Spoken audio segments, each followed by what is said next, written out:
Welcome to First Unitarian Society of Minneapolis, the birthplace of Congregational Humanism. We carry on that tradition of free thought today, dedicated to promoting a free search for truth, meaning, and justice. Our web address is firstunitarian.org. I'm David Breeden, Senior Minister. Welcome.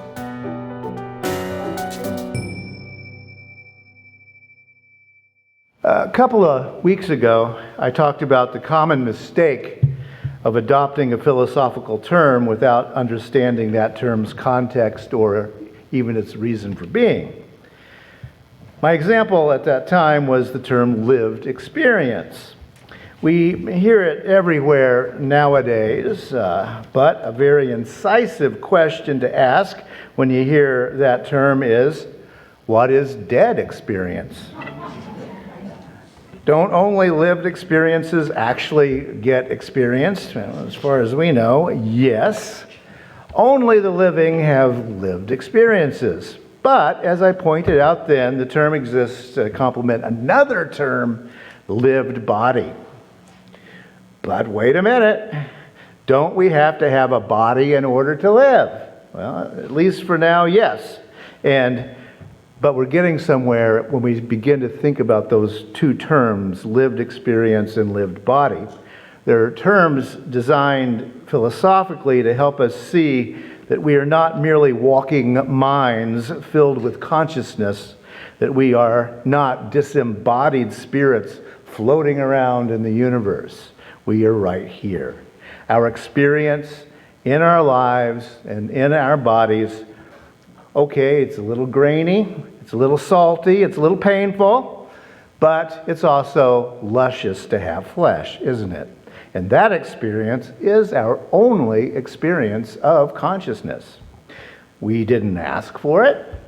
We didn't choose it. We merely have it. And we have it for a very limited time. Lived experience, lived body. Now, take a tree as example. Now, a tree is just a tree, isn't it? Yes, there are facts about trees. You can look them up in books, you can look them up online, you can ask experts. But is there something else? Now, take, for example, a water oak. It's a tree. Many of you probably haven't met one because it doesn't grow in this area, I don't think, but there are a bunch of them where I grew up. My father and grandfather and my uncles taught me about trees. Yes, it was a guy thing among farmers. Knowing which tree is useful for what is indispensable knowledge for farmers where I come from. Water oak is useless in terms of building anything. It just simply rots away. Where I'm from, the best tree for most lumber purposes is white oak, which I also haven't seen around here. White oaks are best, and then for us anyway, and then somewhere in the middle is bur oak, which in this area, I know there are some because we have a Bur Oaks Park in town. So my lived experience of water oaks, white oaks, and bur oaks is a particular kind of lived experience. My experience is about their usefulness around the farm. And my lived body knows it's a heck of a lot harder to chop down and dress out a white oak tree than a water oak tree. And water oaks are only good for firewood in my lived experience. Now, your experience may be that water oaks are the most beautiful things ever.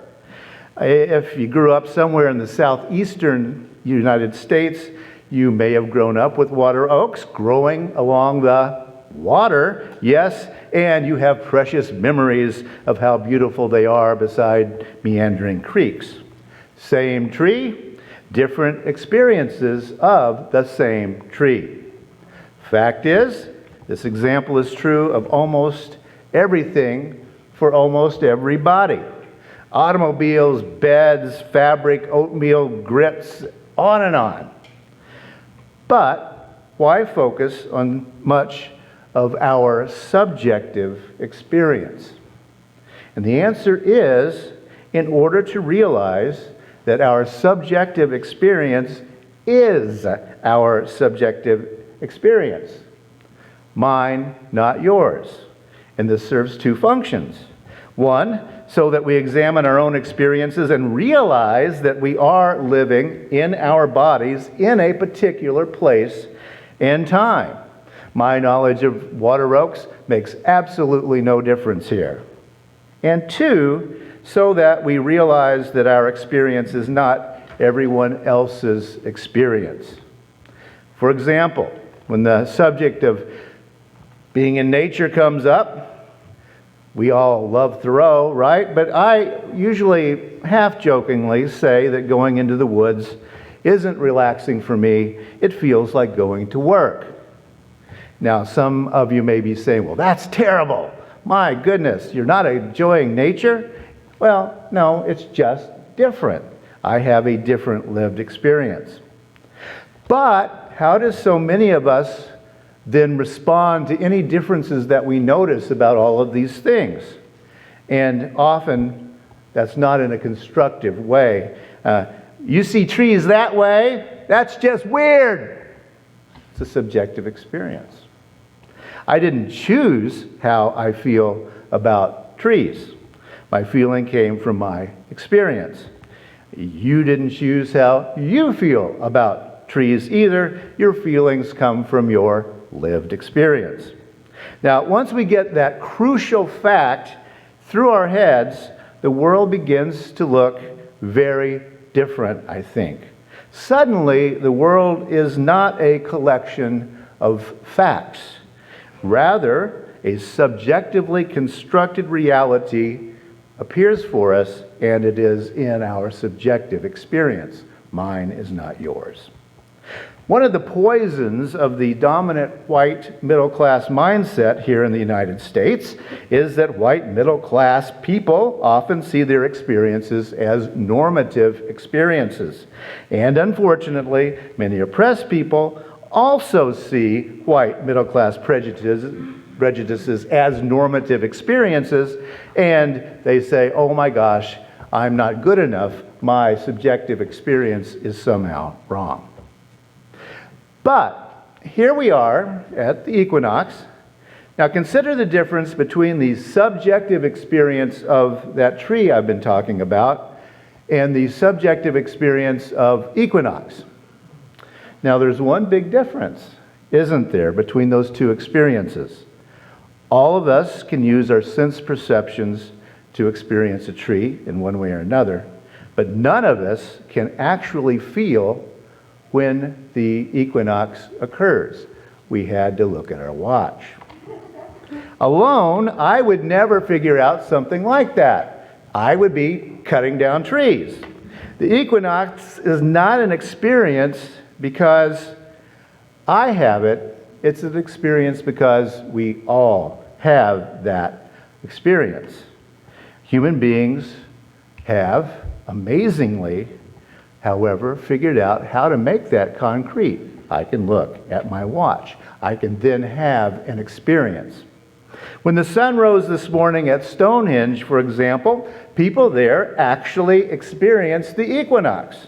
The sun rose over that heel stone, great big stone, and those inside the stone circle, they let people in 4 times a year, could see physical evidence of the equinox. That's pretty amazing. They actually experienced that, even though, by the way, the heel stone is 1 degree off nowadays because the sun and the earth are not exactly where they used to be. But notice what has happened. The equinox is a collective social activity because people were able to figure out an astronomical device that made an abstract concept into an experience. That's pretty amazing when you stop to think about it. The difference between a tree and the equinox is an important distinction, and I'll think about that a little bit later more.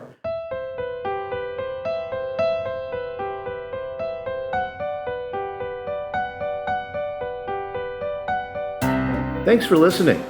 You can find much more about humanism and what's happening at First Unitarian Society in Minneapolis by visiting our website at firstunitarian.org.